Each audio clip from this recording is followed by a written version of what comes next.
यंदाचं हे वर्ष संत ज्ञानेश्वरांच्या जयंतीचं 750 वर्ष आहे. म्हणजे त्यांच्या जयंतीला 750 वर्ष पूर्ण झालेली आहे. आणि त्या निमित्ताने आपण आपल्या शाळेमध्ये आज सामूहिक पसायदानाचा कार्यक्रम घेणार आहोत.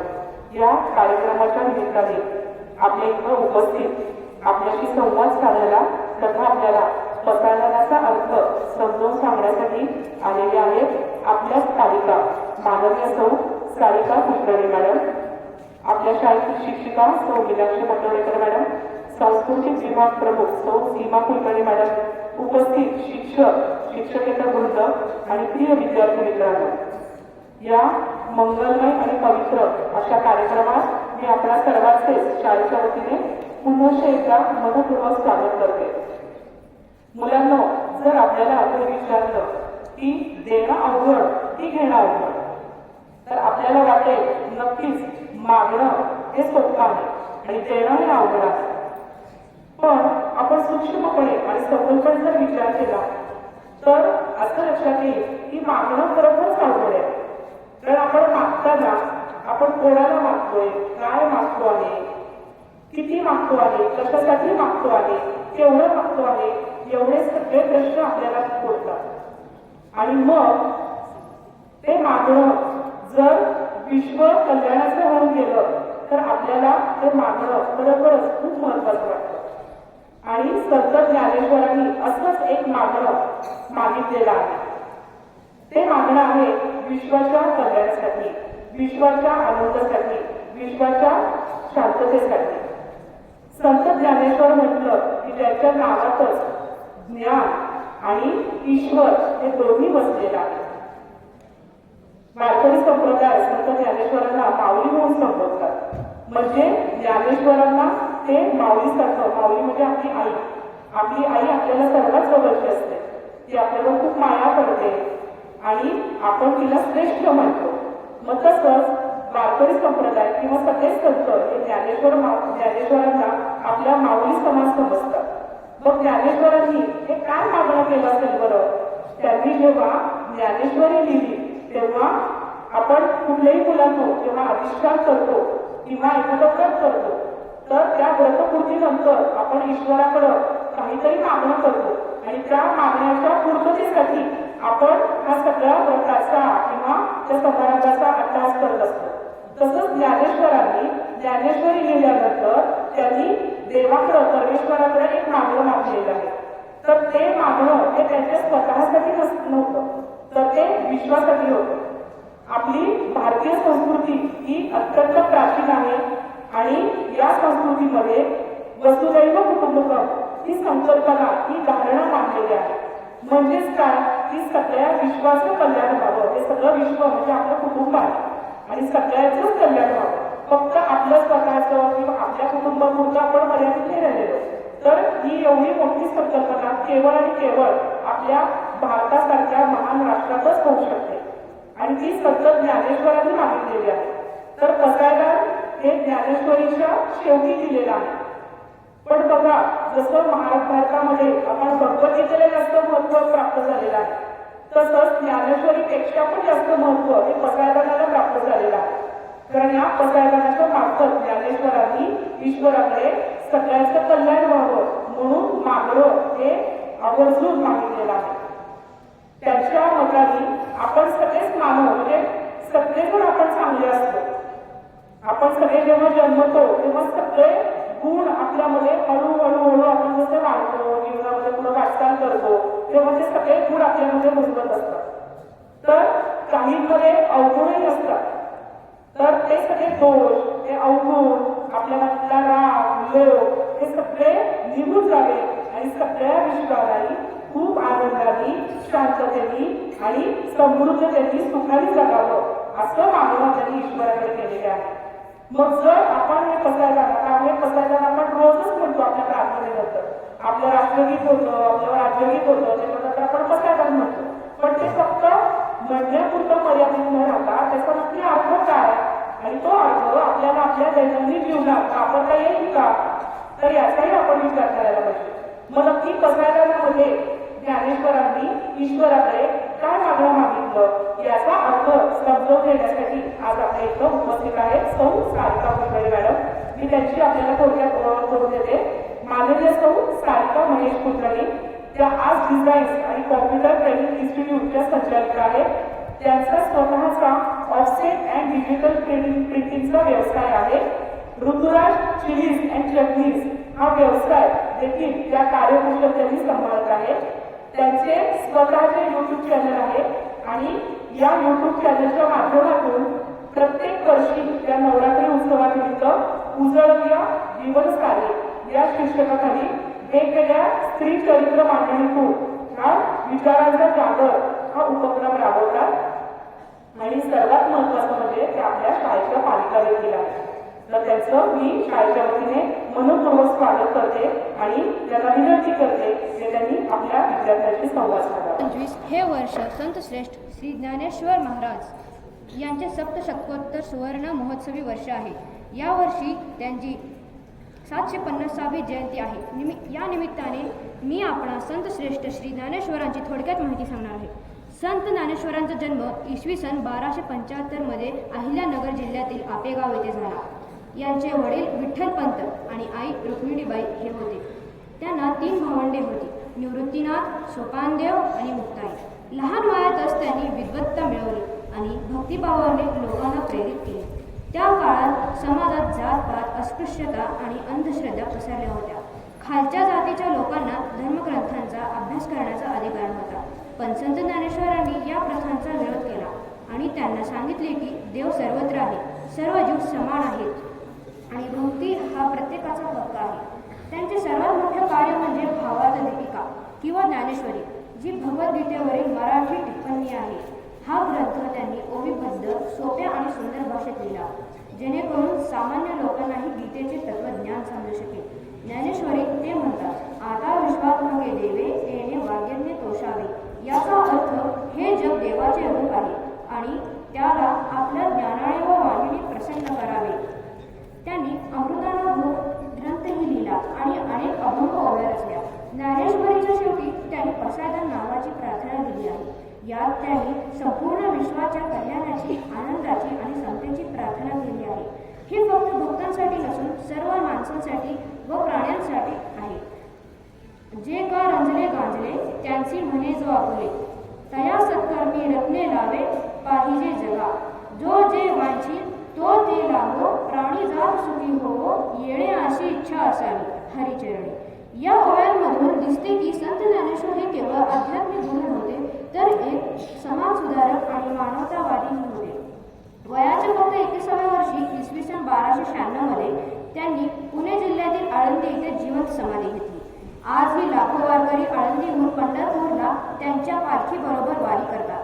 प्रिय मित्रांनो, संत ज्ञानेश्वरांचे जीवन हे भक्ती, ज्ञान आणि समतेचा सुंदर संगम आहे. त्यांच्या शिकवणीप्रमाणे आपण सर्वांनी एकमेकांवर प्रेम करावे, चांगली कर्मे करावी आणि समाजात ऐक्य निर्माण करावे.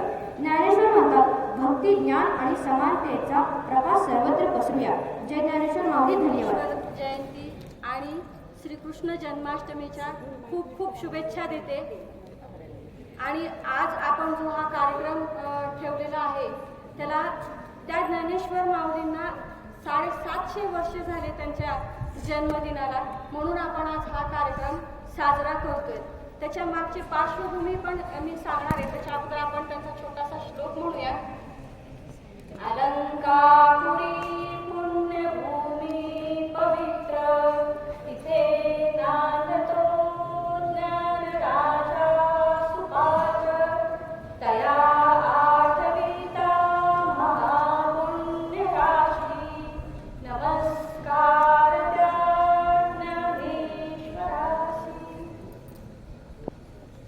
असा ह्या महापुण्य राशी असलेल्या ज्ञानेश्वर माऊलींचं आज आपण स्मरण करणार आहे.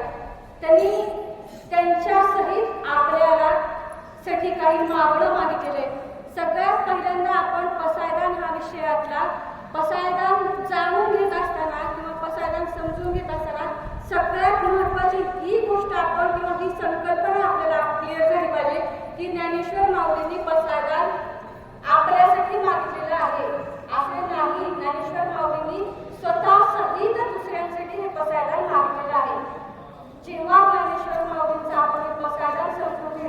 प्रयत्न करतो ना तेव्हा थोडेसे ज्ञानेश्वर सुद्धा आपल्याला समजून घ्यावे लागतात.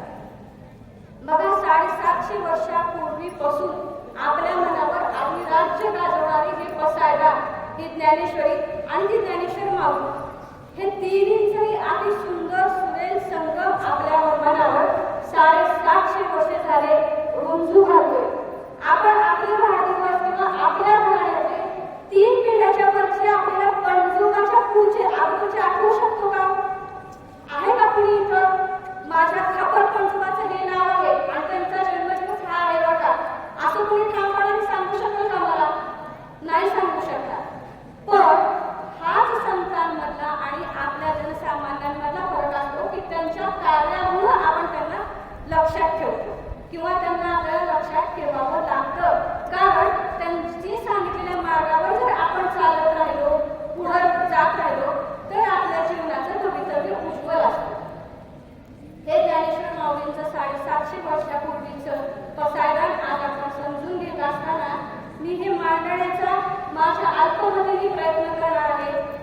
तुम्ही श्रोते जगदीशमूर्ती ह्या भावनेने मी आज हे मांडण्याचा प्रयत्न करणार आहे. मी पण फार काही त्याच्यातले अभ्यासू आहे किंवा फार मला त्याच्यातलं कळतं अशातला भाव नाहीये, तरी थोडा थोडा प्रयत्न करून मी तुम्हाला समजून सांगण्याचा प्रयत्न करणार. आता आपण हे जे बघणार आहोत पसायदान, हे पसायदान मांडत असताना त्यांची भूमिका काय होती, माऊलींची भूमिका ह्याच्या पाठीमागची काय होती, तर त्यांनी हा मोठा पसारा केलेला होता साहित्याचा पसारा. जेव्हा त्यांनी केला, ज्ञानेश्वरी लिहिली, एकच फक्त आपण त्यांचा ग्रंथ घेऊया. ज्ञानेश्वरीचा फार मोठा पसारा त्यांनी आपल्यासाठी मार्गदर्शन म्हणून ठेवला.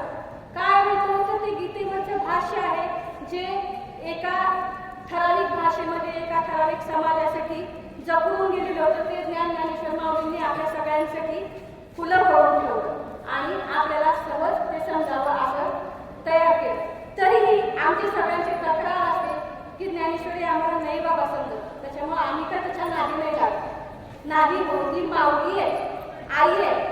आईची भाषा कोणाला कळत नाही असं आहे का? आजच्या जगात आजपर्यंतचा इतिहास आहे ज्याच्या पुढूनही हेच घडणार आहे की कितीही मुलाची भाषा कशी असो. म्हणून तर कंस झाला, रावण झाला, यज्ञ करतात, जप आराधना करतात आणि परमेश्वराला प्रसन्न होतात, त्यांना परमेश्वर वरदान देऊन टाकतो. पण माऊली काय म्हणतात, मला असंच वरदान नको तुझ्याकडून. कसं पाहिजे, मी जी जबाबदारी पूर्ण केली असं मला वाटते, तू ते पारखून घे. काय कारण, मी जे हे तू माझ्यावर जबाबदारी टाकलेली होतीस ना ते मी पूर्ण केली आहे का? तू त्याच्यावर समाधानी आहेस का? तुला आनंद आहे का? संतोष आहे का माझ्या कर्तृत्वावर? तर तू मला हे दान दे. आहे का आपल्यापाशी हे मोठं मन? आई, तुला समाधान आहे का माझ्या मार्गावर? तुला आवडलेत का मी घेतलेले मार्ग? आपण म्हणतो का कधी? नाही. हेच आपल्याला माऊलींकडनं शिकायचंय. मी विद्यार्थी आहे, माझ्या जबाबदाऱ्या मला कळल्या पाहिजेत. मी आई बाबा माझे शिक्षक ह्या तिघांचं आज्ञा पालन करेन, तंतोतंत पालन करेन आणि ते पालन केलं आहे का नाही हे तपासून पाहायची शिकवण सुद्धा आम्हाला माऊलींनी ह्याच्यातून पहिल्या ओवीतून दिलेली आहे. बघा, ज्ञानेश्वर माऊलींचं हे पसायदान जे आहे की नाही ते 9 ओव्यांचं आहे, पण प्रत्येक ओवी ही कशी आहे, एक एक रत्नांच्या मोलाची आहे. ज्यांना हे कंठस्थ आहे, ज्यांना हे पसायदान समजलेलं आहे ना, तो फाटक्या कपड्यातला असू दे का भजरी कपड्यातला असू दे, त्यांनी स्वतःला श्रीमंत समजावं. कारण त्याच्या गळ्यामध्ये ही नवरत्नाची हार त्याच्या गळ्यात पडलेला आहे. म्हणून आपल्याला हे पसायदान समजून घ्यायचे. पहिल्या ओळीत आपल्याला काय शिकवलंय माऊलींनी, जबाबदारी पूर्ण करायची, केली आहे का नाही हे मी पण तपासून बघायची आणि ज्यांनी मला सांगितलं राहावं असं पुढं पुढं माऊली सांगत गेलेले. मधुरिंद्रांची ते वीर आपण संपवलेला आहे. मग पुन्हा काय पाहिजे, आता अंधार आणि आमच्या मनाचा संपवलेला आहे, वाईट भावना आमच्या मनातल्या संपवलेल्या आहे. पुढं काय होणार आहे मग, तर आम्हाला अशी माणसं भेटतो की ज्यांच्या मनामध्ये समोरच्याबद्दल फक्त कल्याण असणार आहे, समोरच्याबद्दल फक्त चांगली भावना असणारे, एकमेकांचं फक्त चांगलं होऊ दे अशी भावना असणारी माणसं आम्हाला भेटो असं आम्हाला माऊली सांगतात.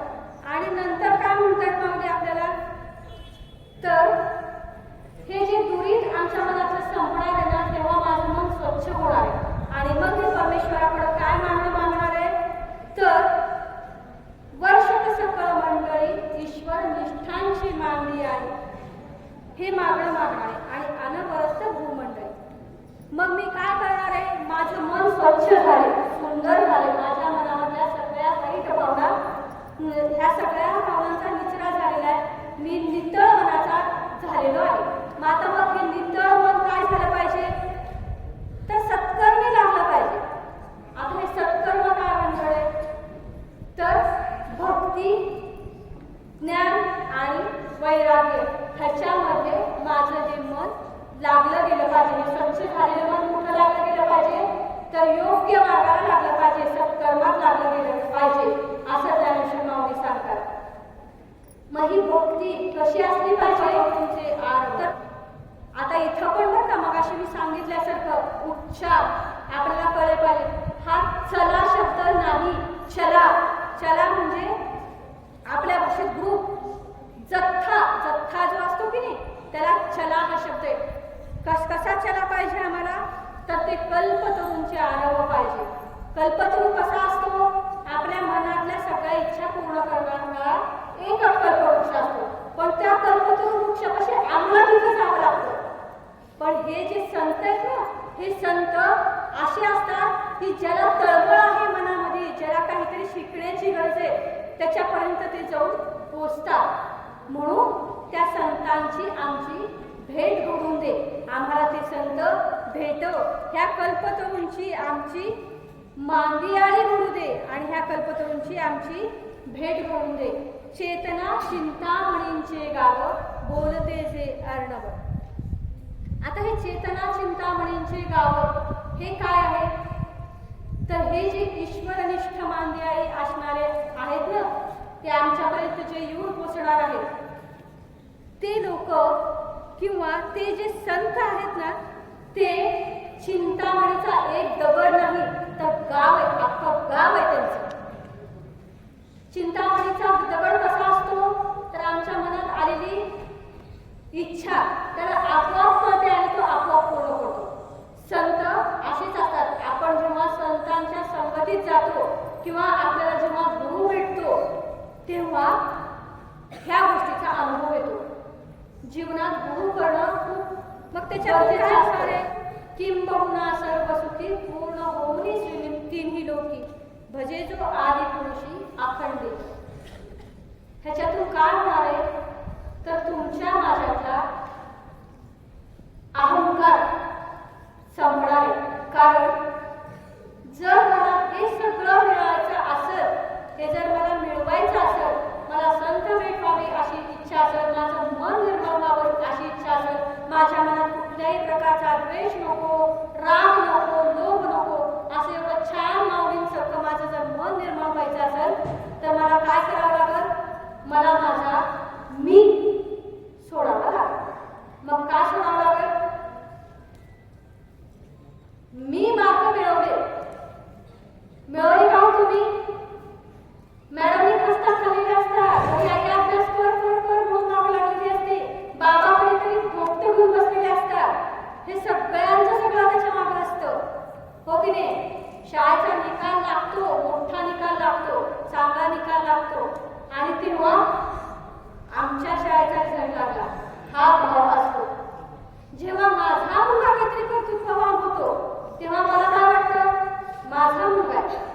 पण असतं का माझं त्याच्यात कर्तृत्व, तो मी पण आहे, तो अहंकार आहे. हा अहंकार माझा संपला पाहिजे. प्रत्येक जण इथे येणारा काही ना काही घेऊन आलेला असतो. प्रत्येकाला आंधळा माणूस, बहिरा माणूस, मुका माणूस, लुळा माणूस, प्रत्येकाला परमेश्वराने काही ना काही देऊन पाठवलेलं असतं. कुणालाही असं पाठवलेलं नाही. इव्हन प्राण्यांना सुद्धा तसं पाठवलेलं नाही. म्हणूनच माऊलींनी रेड्यामध्ये वेद केलेले असतात. 10-12वीचा रिझल्ट लागतो आणि मुलांनी स्वतःच्या जीवाचं काहीतरी भलं केलेलं असतं. हे का घडतं, तर आमच्या ज्ञानाला मग अशी मॅडमनी सांगितल्यासारखं अधिष्ठान नाहीये. आपल्याला माऊलींच्याच जीवनातला चांगदेव माहिती, चांगदेव, हो की नाही. किती विद्वान होता तो, कितीतरी हजार वर्ष त्यांनी तपश्चर्या केलेला माणूस होता, पण त्याला अधिष्ठान होतं त्याच्या ज्ञानाला, म्हणून तो कोरा ठरला, हो की नाही. कोरा चांगदेव मुलगा म्हटलेला, तो कोरा ठरला. कुणी शहाणा केलं त्याला, एवढंसं छोटूशा मुक्ताबाईने शहाणा केलं. का केलं, तिच्या ज्ञानाला अधिष्ठान होतं, अधिष्ठान. म्हणून मुलांना जरी दुसरं, आता आपण तेवढे शहाणे आहोत, आपल्याला हातामध्ये मोबाईल असतो, मग मी त्याचा वापर कसा करेन, तर एखादं स्तोत्र शिकीन, मोठं एखादं मनाचे श्लोक पाठांतर करेन, स्पर्धेपुरतं नव्हे, त्याचा अर्थ समजून घेण्याचा प्रयत्न करेन. बक्षीस मिळवण्यापुरतं तात्पुरत असतं का, ते बक्षीस मिळवण्यापुरतं का असतं, तर तुम्ही पुढे जाऊन ते पुढचा सगळा प्रपंच शिकावा, ते तुम्हाला प्रोत्साहन देण्यासाठी स्पर्धा असतात. पण आम्ही काय करतो, मनाचे श्लोक फक्त बक्षिसापुरतं शिकतो आणि सोडून देतो. असं नाही झालं पाहिजे आणि ते शिकलं पाहिजे. माझी सगळ्यांना तळमळ आहे, आता हे छोटे मुलं आहेत ते स्वतः शिकले तर खूप चांगले, पण आम्ही शिक्षक म्हणून, मी स्वतः एक पालक म्हणून माझ्या मुलांना मी हे देण्याचा अट्टाहास करेनच, ही प्रतिज्ञा आज घेतली पाहिजे माऊलींच्या चरणी. तर हा सगळा प्रपंच सत्कारणे लागेल. मग पुढे जाऊन माऊली काय म्हणतात,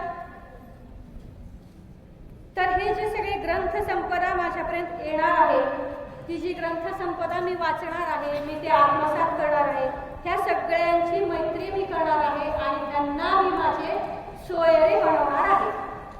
सोयरे का म्हणतात, साधा सुद्धा अर्थ नातेवाईकाला. मग मी माझा मित्र माझ्याकडे राहणार आहोत, त्याच्या अंतर्गत मी तुम्हाला काही ओळी सादर करून दाखवणार आहे. राष्ट्रध्वज म्हणजे राष्ट्राची अस्मिता. 15 ऑगस्ट आणि 26 जानेवारी या दिवशी हे राष्ट्रध्वज मोठ्या अभिमानाने फडकवले जाते. मात्र तेच राष्ट्रध्वज त्याच दिवशी रस्त्यावर, कचरापेटीत, गटारात अन्यत्र फाटलेल्या अवस्थेत आढळतात. प्लास्टिकचे ध्वज लगेच नष्ट न झाल्याने या राष्ट्रध्वजाची मिटवताना अनेक दिवस पाहावे लागते.